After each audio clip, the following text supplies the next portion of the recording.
I need to say something up front, and I want you to actually sit with it for a second before you assume this is just another Linux is better video, because it isn't. I didn't wake up one day and decide I hated Windows. I used Windows for over a decade. My entire workflow was built around it. I knew every shortcut, every settings menu, every weird quirk that made no sense, but that I just learned to live with. And for years, that familiarity felt like enough of a reason to stay. Switching felt like a project I didn't have time for, so I kept putting it off. Then October 14th, 2025 happened, and Microsoft quietly pulled the plug on mainstream support for Windows 10. No big farewell, no send-off, just a date on a calendar that flipped, and suddenly hundreds of millions of computers around the world were running. An operating system that was no longer being patched. That was the moment I stopped making excuses, and what I found on the other side genuinely shocked me in a way I wasn't ready for. So here's exactly what this video is. This is not a What is Linux beginner tutorial. If you're watching this, you already know what Linux is. You've probably been curious about it for a while now, maybe even downloaded an ISO once and never got around to burning it to a USB stick, because Windows was familiar and switching felt like too much friction. This video is for you specifically. I'm walking you through what's actually different, what surprised me, what I got wrong going in, and what daily life on the other side actually looks like. No sugarcoating, no hype. And stick around till the end, because there's one thing about the privacy situation that caught me off guard, and I follow this stuff closely. Let me give you the context first, because the thing that pushed me over the edge wasn't some random impulse. It was a hard deadline Microsoft set itself. Windows 10 mainstream support officially ended on October 14th, 2025. After that date, standard consumer editions of Windows 10 stopped receiving routine security patches, quality rollups, and feature updates. If you want to keep getting security fixes, Microsoft does offer an extended security updates program, but here's the catch.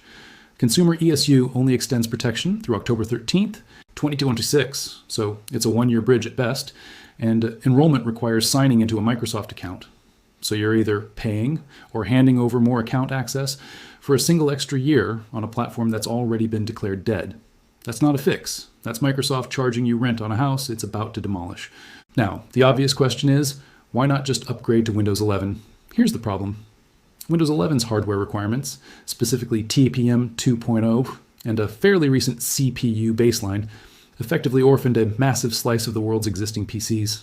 Dell executives previously estimated a global installed base of roughly 1.5 billion PCs and put the number of machines that are technically eligible for Windows 11 but haven't upgraded at around 500 million, with another 500 million simply incompatible at the hardware level.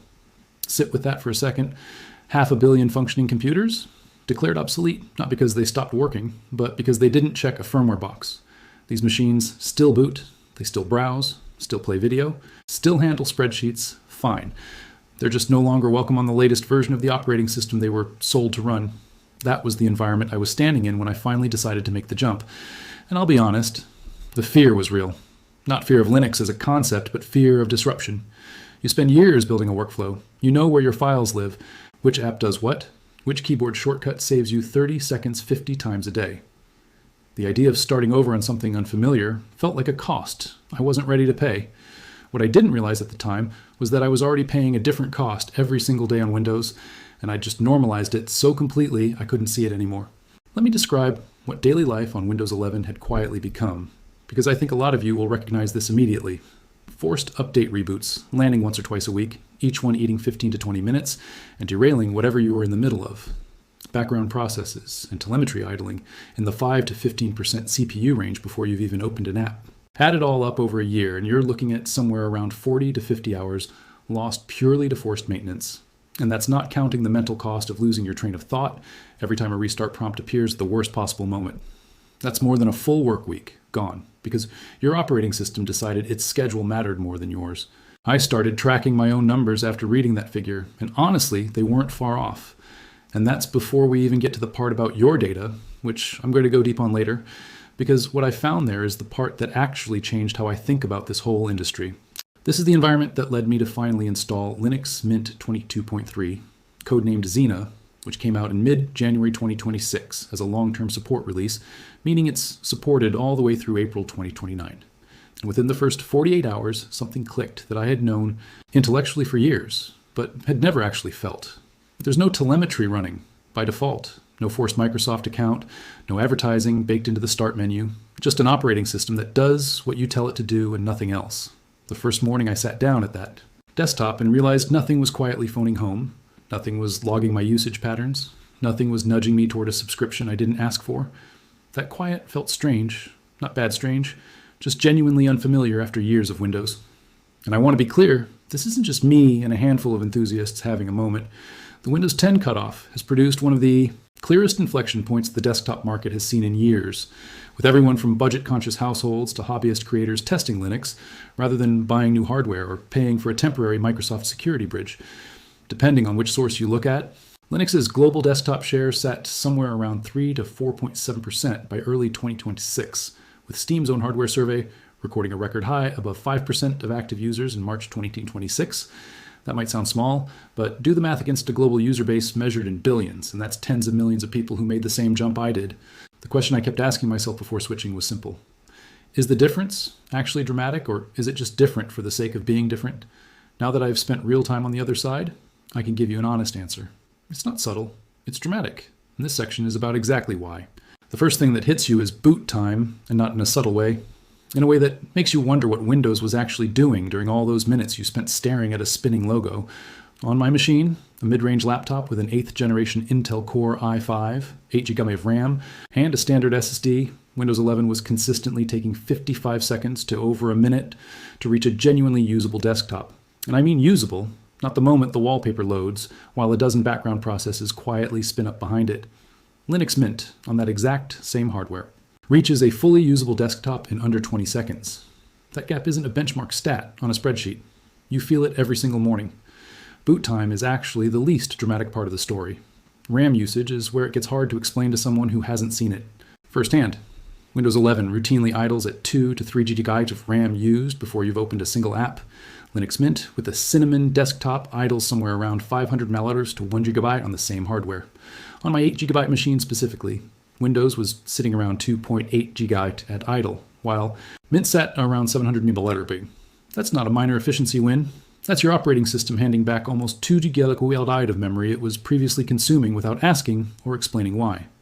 In practice, that means when I open a dozen browser tabs, a document, and a video player all at once on Linux, the system doesn't even register it.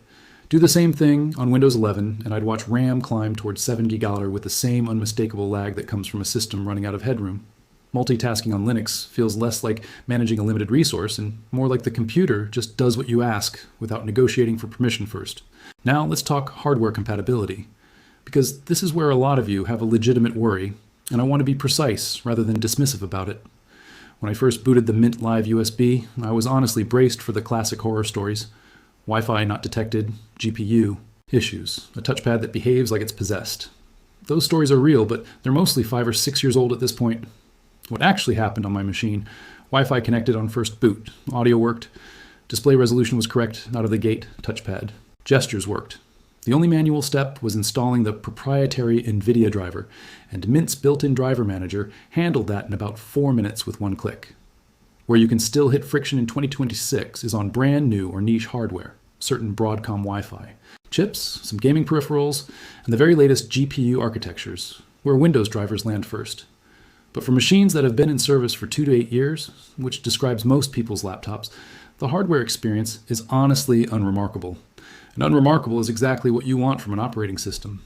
The update experience might be the single biggest quality of life difference.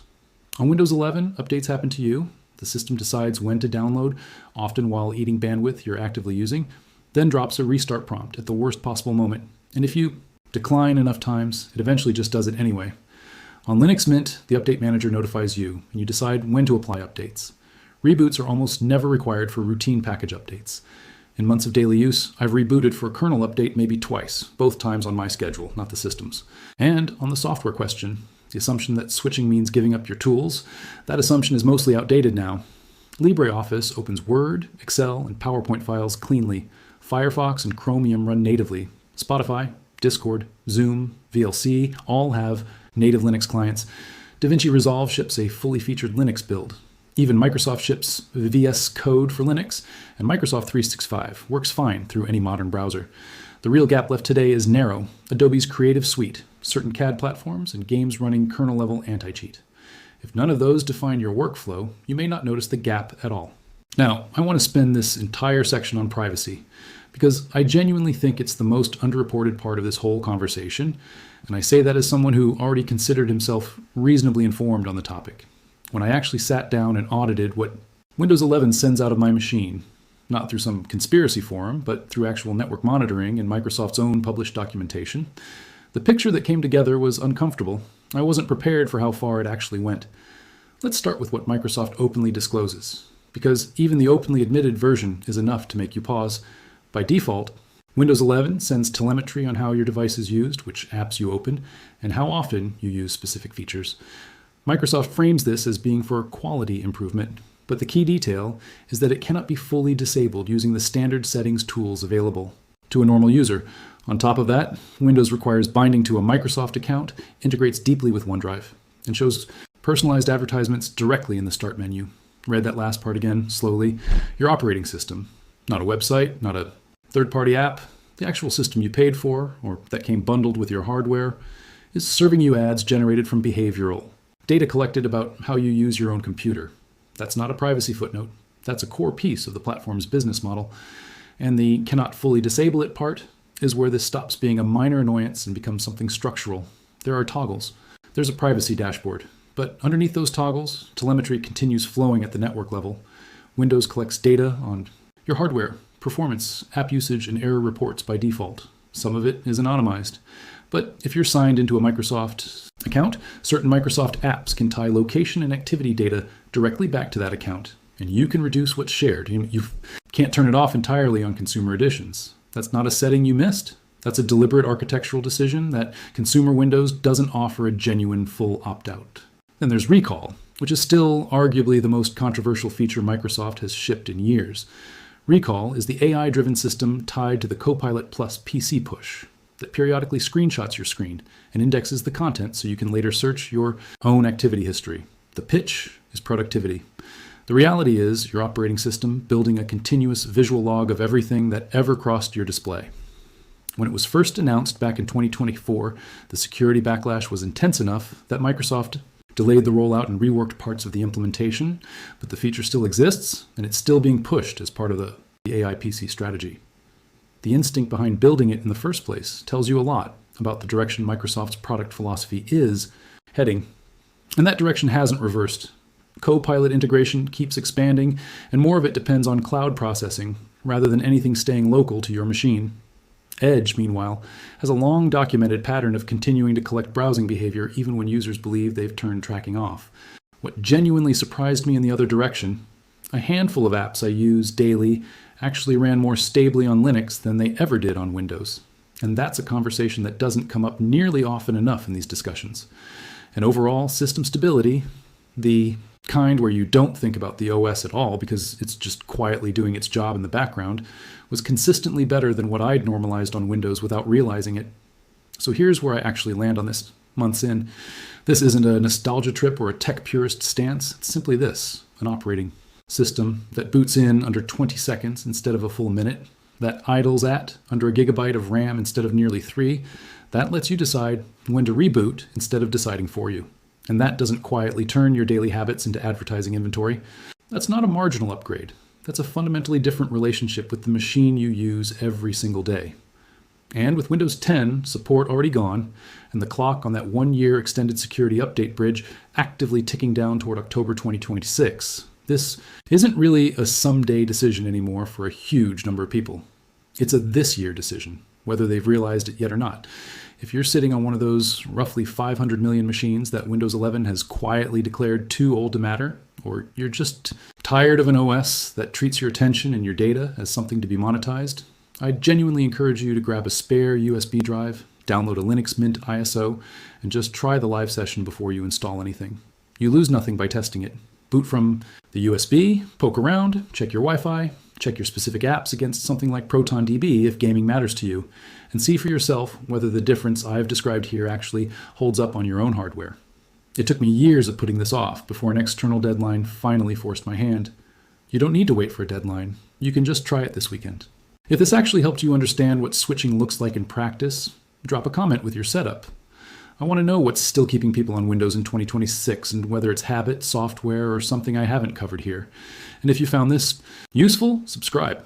because I'm planning a full follow-up walking through the actual step-by-step migration process, backup strategy, and dual boot setup for anyone who wants a safety net before going all in. See you in the next one.